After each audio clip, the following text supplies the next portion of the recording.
नमस्कार दोस्तों, स्वागत है आपका आज की इस क्लास में।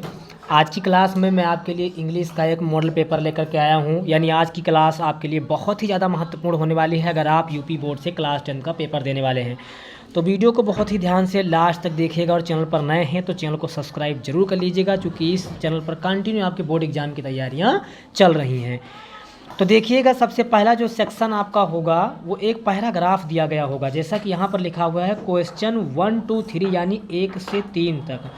Read the following passage carefully, यानी ध्यानपूर्वक दिए गए पैराग्राफ को पढ़िए and answer the question that follow choosing the correct option.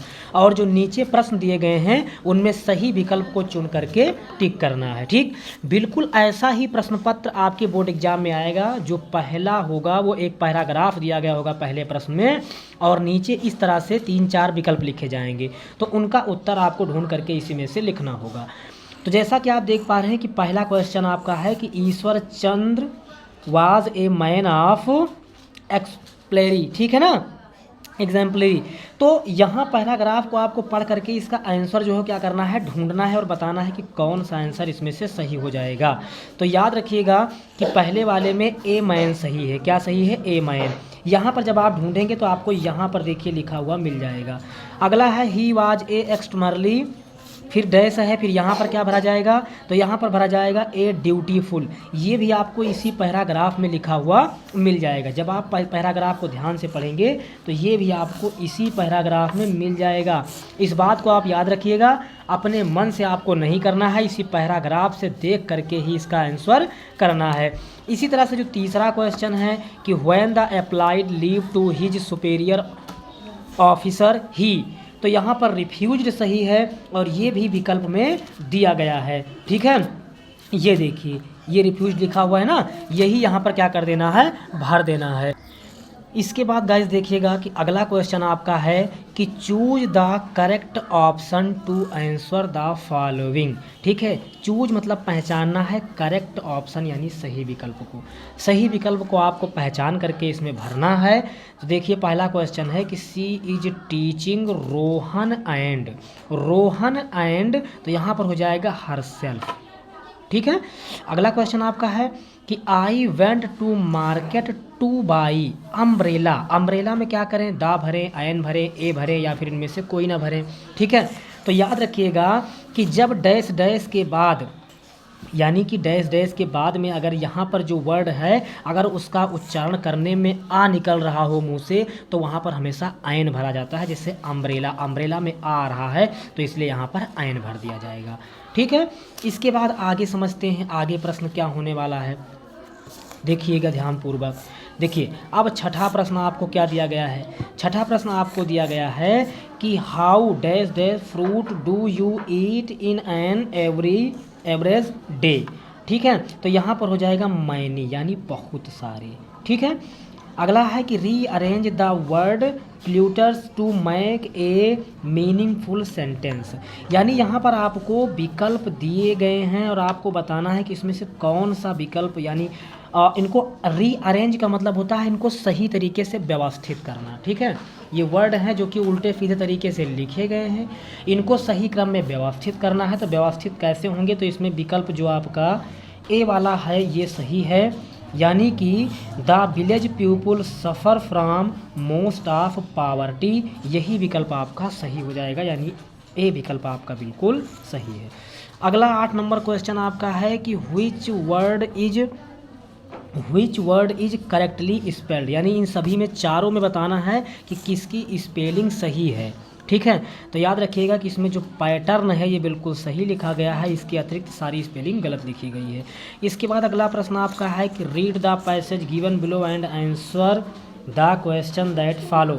एक पैराग्राफ लिखा गया है और देखिएगा इस पैराग्राफ के नीचे क्वेश्चन लिखा गया, उसका आंसर आपको बताना है। लिखा है Lencho was hoping for help as.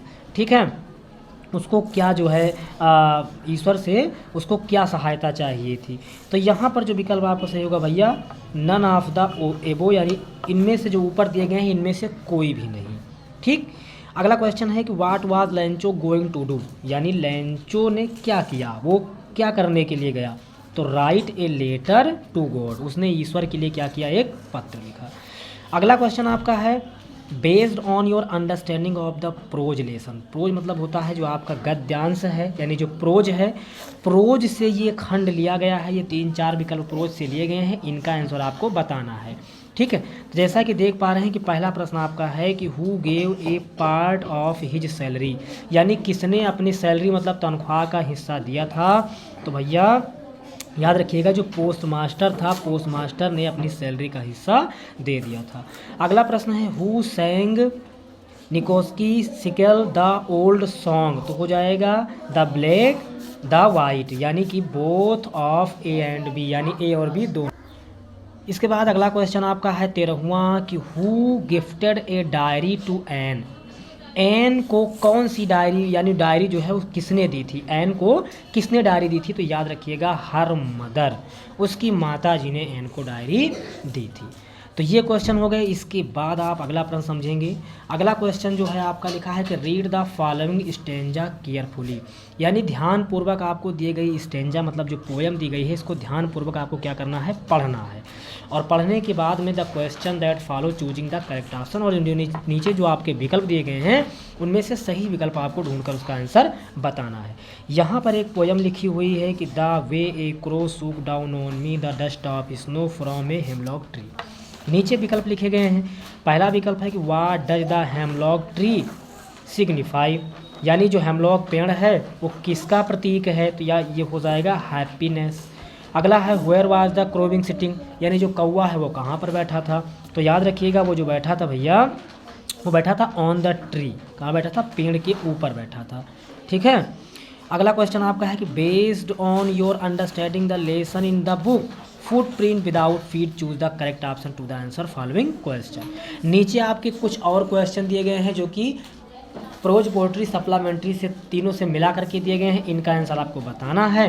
तो यहाँ पर देखिएगा पहला क्वेश्चन आपका है what did Tricki love to eat, तो ये हो जाएगा कि क्रीम केक्स एंड चॉकलेट, यानी जो ट्रिकी थी उसको यही पसंद था। ठीक है, अगला है कि अगला क्वेश्चन आपका है कि who was a watching a wrestling match, तो रेसलिंग मैच में क्या हो जाएगा ये आपको बताना है कमेंट करके, कमेंट बॉक्स में। ये क्वेश्चन मैं आपके लिए छोड़ रहा हूँ। ठीक है, इसके बाद 18 नंबर प्रश्न the footprint had been made by, तो हो जाएगा मिसेस हॉल। अगला क्वेश्चन है कि अनिल प्रोफेशन वाज, यानी अनिल जो था उसका क्या प्रोफेशन था, उसका क्या व्यवसाय था, माने वो क्या काम करता था। तो याद रखिएगा इंजीनियरिंग, वो इंजीनियरिंग का काम करता था। ठीक है, अगला क्वेश्चन है कि इन द इंडीड, अगला क्वेश्चन आपका है कि इन द एंड जेफर बिकेम। ठीक है, 4 विकल्प आपको दिए गए हैं, तो यहाँ पर कंसेसियस जो है ये बिल्कुल सही हो जाएगा। इस तरह से आपको 20 ऑब्जेक्टिव क्वेश्चन यानी 20 बहुविकल्पीय प्रश्न दिए जाएंगे जो कि आपको करने हैं। इसके बाद यहाँ से आपका शुरू होता है सेक्शन बी। सेक्शन बी में देखिए पहला प्रश्न आपका है कि रीड द पैसेज केयरफुली, यानी दिए गए पैराग्राफ को आप ध्यानपूर्वक पढ़िए and answer the question given below, और नीचे दिए गए प्रश्नों के उत्तर दीजिए। ठीक है, देखिएगा क्वेश्चन क्या दिया गया है। तो अब यहाँ तक पैराग्राफ आपका है, नीचे देखिए आपके 4 प्रश्न दिए गए हैं। ठीक है, पहला प्रश्न है कि where did the fisherman live, जो मछुआरा है वो कहाँ रहता था। ठीक है, और इसी तरह से 4 प्रश्न आपको दिए गए हैं, लेकिन याद रखिएगा इनके आंसर आपको अपने मन से नहीं लिखना है, अपनी तरफ से नहीं लिखना है। चारों के चारों उत्तर आपके लिखे गए हैं पैराग्राफ में, वहीं से आपको ढूंढ करके लिख देना है। जैसे पहला है where did the fisherman live, यानी मछुआरा है जो वो कहाँ रहता था। ठीक है, तो याद रखिएगा कि देखिए ये लिखा हुआ है कि fisherman who lived on a coast of Cuba, यही इसका आंसर हो गया। ठीक है, तो बस इसी तरह से आंसर ढूंढना होता है, कहीं अलग से आपको कुछ भी नहीं करना है। ये चारों क्वेश्चन आप कर देंगे। इसके बाद क्वेश्चन नंबर 22 आपको कर, इसके बाद अगला क्वेश्चन आपका कि write an application to the principal of your school requesting him to issue the school leaving certificate. ठीक है, यानी कि आपको एक अपने प्रधानाचार्य के लिए एप्लीकेशन लिखना है। ठीक है, और उसमें आपको रिक्वेस्टिंग माने प्रार्थना करनी है, हिम टू इशू माने व्यवस्था कराने के लिए स्कूल लिविंग सर्टिफिकेट, यानी स्कूल में रहने का सर्टिफिकेट यानी प्रमाण पत्र। ठीक है। 23 नंबर क्वेश्चन आपका है कि right A descriptive paragraph on Jawaharlal Nehru based on your clues given below. नीचे आपको 3-4 पॉइंट दिए गए हैं, इन्हें पॉइंट पर आपको जवाहरलाल नेहरू जी के बारे में लिखना है। जैसे कि पहला पॉइंट लिखा गया है अर्ली लाइफ एंड एजुकेशन, उनका प्रारंभिक जीवन कैसा था, शिक्षा के बारे में। पॉलिटिकल जर्नी, उनकी राजनीतिक यात्रा कैसी थी, ठीक है। इसी तरह से हिज अचीवमेंट और Jawaharlal Nehru as a popular figure, ठीक है। तो ये चारों पॉइंट पर आपको 2-2, 3-3, 4-4 लाइन करके लिख देना है, ठीक है। इसके बाद 24 नंबर प्रश्न जो है आपका ग्रामर पोर्शन रहेगा कि rewrite the following changing into indirect speech, ठीक है। लिखा है कि Sohani said Rajesh who was has taken away my bike, तो ये आपको इनडायरेक्ट बनाना है। तो डायरेक्ट से इनडायरेक्ट करने के भैया कुछ नियम होते हैं जिनको आपको अच्छे से पढ़ना पड़ेगा, ठीक है। जैसे सेड टू को किस में बदलना है, टोल्ड में बदलना है, ठीक है। कॉमा हटाने के बाद दैट लगाना है, कॉमा से पहले का रिपोर्टिंग वर्ब होता है, कॉमा के अंदर की चीज़ें रिपोर्टिंग स्पीच होती है। तो ये चीज़ों को पहले आपको सीखना है, इसका नियम आपको सीखना है, तभी आप इनको कर पाएंगे। इसी तरह से अगला क्वेश्चन आपका change the following into the passive voice, passive voice का भी रूल आपको पढ़ना पड़ेगा। इसके बाद है पंक्चुएट द फॉलोइंग, यानी are you coming to school with your brothers he side, ठीक है। ये आपको सही तरीके से करके, करेक्ट तरीके से करके लिखना है, ठीक है ना। ये आपको उल्टा सीधा तरीके से लिख दिया गया है, इनको पंक्चुएट करना है, यानी सही तरीके से आपको लिखना है, ठीक है। इसके बाद डी नंबर, इसमें जो है आपको एक ट्रांसलेट दिया गया है कि एक गांव में एक अंधा व्यक्ति रहता था, ठीक है, उस गांव में आग लग गई, इस तरह से। तो इसका आपको ट्रांसलेट बनाना होगा। तो ये 3-4 क्वेश्चन बीच में आपको ग्रामर पोर्शन से मिल जाएंगे।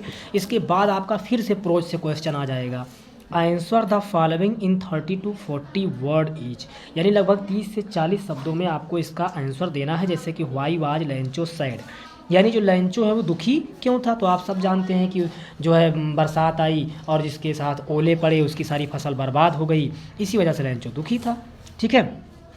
इसके बाद है कि what does Mandela refer to extraordinary human disaster, यानी कि ये मंडेला वाले चैप्टर से क्वेश्चन पूछा गया है। तो इसके आंसर आपको 3 से यानी 4-5 लाइन में लिख देना है, आपका काम हो जाएगा, ठीक है ना। इसके बाद में अगला क्वेश्चन आपका लॉन्ग होगा, answer the following in 60 word. देखिए क्वेश्चन लिखा गया है how does character of Lencho inspire us to have faith in God and remain calm in difficult situation, यानी कि कठिन परिस्थितियों में हमें ईश्वर से या लोगों से किस तरह से इंस्पायर मतलब प्रेरित तो होना चाहिए, इसी चीज़ के बारे में हमको लेंचो के बारे में बताना है। लगभग 60 वर्ड, अबाउट 60 वर्ड आपको लिखने हैं। 27 नंबर प्रश्न आपका होगा कि right 4 line from any poem prescribed in your syllabus, do not copy the lines give in the question paper, यानी आपको 4 लाइन की ऐसी कविता लिखनी है जो इस प्रश्न पत्र में ना दी गई हो। अगर वो प्रश्न पत्र में कविता दी गई है और आपने उसे लिख दिया तो वो नहीं मानी जाएगी, इसलिए आपको ऐसी कविता लिखनी है जो इस प्रश्न पत्र में ना दी गई हो। अगला है कि right central idea of any poem from your book, यानी कि 2 चैप्टर के नाम आपको दिए जाएंगे। जैसे एक दे दिया गया एनिमल, एक दे दिया गया फायर एंड आइस, तो इसी तरह से 2 चैप्टर के नाम आपको दिए जाएंगे। दोनों चैप्टर में से किसी एक चैप्टर की सेंट्रल आइडिया आपको लिखनी होगी, जो आपको याद है कर दीजिएगा। देखिए पहले एग्जाम में क्या होता था कि सेंट्रल आइडिया और पोएम और करके यानी अथवा करके आता था, दोनों में से एक करना होता था, लेकिन अब दोनों करना होता है। इस बात को आप अच्छे से याद रखिएगा। सेंट्रल आइडिया आपको कौन कौन सी याद करनी है वो मैंने एक वीडियो में बता रखा है, उसको आप जरूर देख लीजिएगा। इसके बाद अगला क्वेश्चन है कि answer the following in about 30 to 40 word, यानी 30 से 40 शब्दों में इस क्वेश्चन के आंसर देने हैं। और लास्ट में एक क्वेश्चन आपका और दिया जाएगा सप्लीमेंट्री से, ठीक है, उसका भी आपको आंसर दे देना है। इसी तरह से आपका प्रश्न पत्र आने वाला है। तो जानकारी अगर आपको अच्छी लगी तो हमारे चैनल को सब्सक्राइब जरूर कर लीजिएगा, चूँकि कंटिन्यू हमारे चैनल पर बोर्ड एग्जाम की तैयारी चल रही है। और इसी तरह से नए नए वीडियो के लिए हमारे चैनल को सब्सक्राइब कीजिए, अपने दोस्तों के पास भी वीडियो को शेयर कीजिए ताकि वो भी इसका लाभ उठा सकें। मेहनत ईमानदारी से पढ़ते रहिएगा। फिर मिलते हैं नेक्स्ट वीडियो में नेक्स्ट टॉपिक के साथ, तब तक के लिए जय हिंद।